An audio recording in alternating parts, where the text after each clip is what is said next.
Adam names his wife Chava because she's the mother of all things living. Oedipus complex.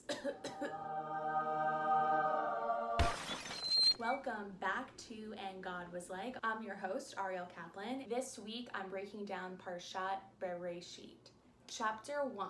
When God created the earth, it was tohu vabohu, without form and void, aka your fuckboy's heart. So God was like, let's get some light up in this bitch. And then God creates the rest of the world, the stars, the animals, yada yada yada. Then God consults with his board of directors, aka angels, and they decide to delegate man, Adam, as guardian of earth. The Talmud says that when Adam was created, he had two heads. One was that of a female. That's quite the game changer, ain't it? Chapter 2. After an entire week of hauling ass on Sims 5, God takes his bra off, calls it a week. Yes, I'm talking about Shabbat. Adam was created from the dust of the earth, which checks out because men are dusty as fuck. Sorry, I'm a little scorned this week. God breathes life into Adam's nostrils. I think we're doing CPR wrong. And then God creates the cutest little garden, the Garden of Eden, and puts the tree of knowledge and the tree of good and bad in the middle. Adam is hired to tend to the garden. And God is like, eat whatever you want except for the tree of knowledge because you're allergic and you'll die. Adam was a pretty bad gardener and God could tell he was kind of horny. God sets up a bestiality, speed dating kind of situation for Adam. Adam names all the animals, but he doesn't really hit it off with anyone there. So God drugs Adam to sleep, takes out one of his ribs, black market style, and created woman.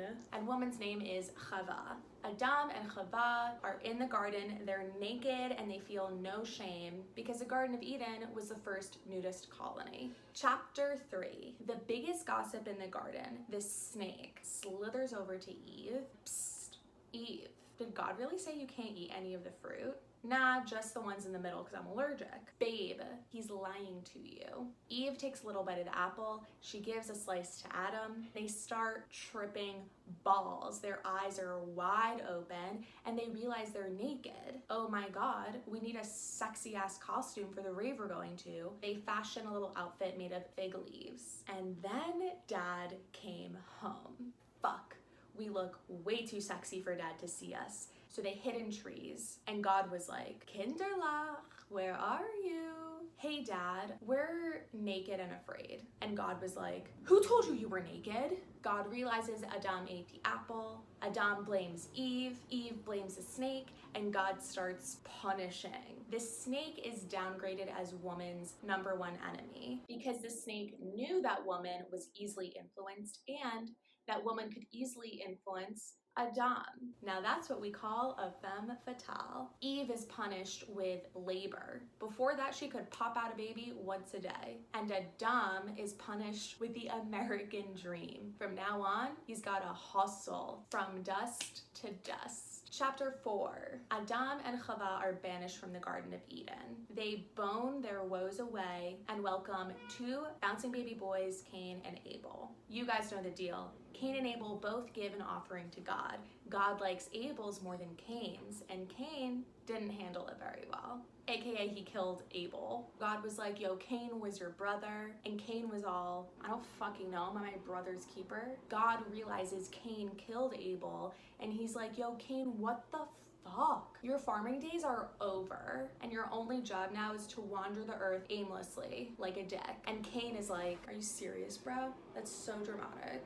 Just to make sure that nobody killed Cain until God was ready for him, God gave Cain a mark, the mark of Cain. Cain and his wife pack up their shit and they move to Nod. Long story short, one of Cain's great-great-great-great-great-great-grandsons kills a couple of guys in self-defense, and this is when God starts to notice humanity's wickedness.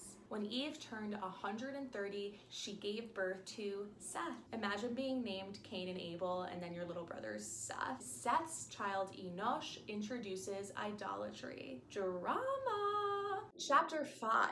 Adam and Chava have babies for another 800 years. And Adam dies when he's 930. Lamech, the guy who killed some people in self-defense, gives birth to Noah. His wife gives birth to Noah. And Noah is thought to end God's curse on Adam. Chapter 6. At this point, everyone is boning.